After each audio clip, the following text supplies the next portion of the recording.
Nilinaw ng Independent Commission for Infrastructure o ICI na nangangalap lamang sila ng ebidensya at nasa ombudsman ang pinal na desisyon kung magsasampa ng kaso laban sa mga sangkot sa maanumalyang flood control projects. Si Almar Forzuelo magbabalita.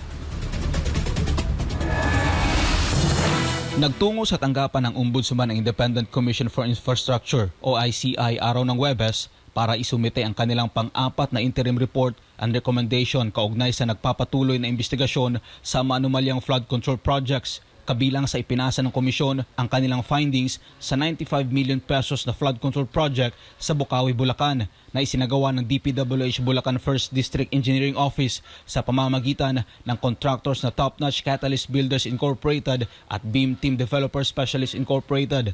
Ang nasabing proyekto ay para sana sa slope protection at waterways improvement sa Barangay Bambang, Bocaue. Sa isang panayam, sinabi ni ICI Chair Justice Andres Reyes Jr. na meron silang nakalap na report na walang gusaling ginagawa o itinayo sa lokasyon na inaprobahan ng bid plans at nakitaan din ng komisyon ng ibang anomalya sa kontrata.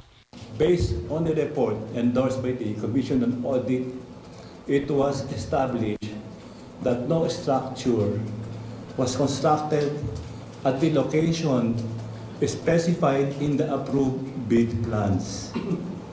It's also noted that there are unjustified discrepancies between the as-built plans and the approved bid plans. Dahil dito, inirekomenda ng ICI na silipin ng Ombudsman ang posibleng pananagutan ng ilang DPWH officials kabilang sina Engineer Henry Alcantara, Engineer Bryce Erickson Hernandez, Engineer Jaime Hernandez, Ernesto Galang, Engineer John Carlo Rivera, Engineer John Michael Marcos, Engineer Claudine Magdalene Magsakay, Engineer Erica Justin Chico, Mr. Alan Payawal at iba pa.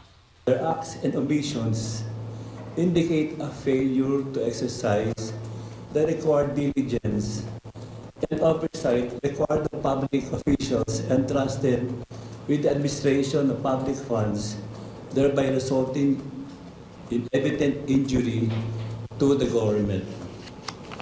At this stage, the findings remain preliminary.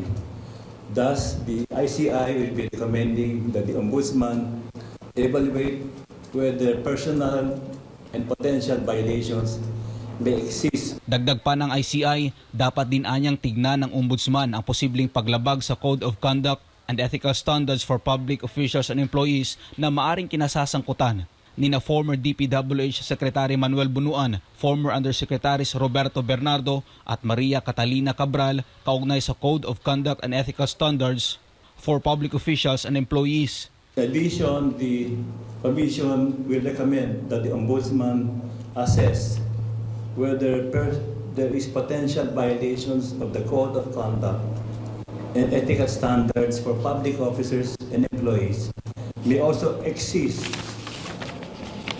on the part of DPWH Secretary Manuel Bunuan, former Undersecretary Roberto Bernardo, and former Undersecretary Maria Catalina Cabral. Pero paglilinaw ni Reyes, hindi sila ang nagsasampa ng kaso, kundi sila lamang ang tagalikom ng datos at nasa Ombudsman ang diskresyon kung magsasakdal. It's better to say it's referral. Actually, it's the same. Recommending referral is almost the same. But referral will be a subtle way of giving the records to the Ombudsman. But we are just the data gatherer, evidence gatherer, so it is up to the Ombudsman to really determine the action to be taken against these public officials. It's up to them to evaluate. Because I think that's their discretion. We cannot force them to file. Matatandaang mula ng mabuo ang ICI, umani ito ng batikos mula sa publiko at may ilan na duda sa kredibilidad dito dahil ang Pangulo mismo ang nagtatag ng komisyon.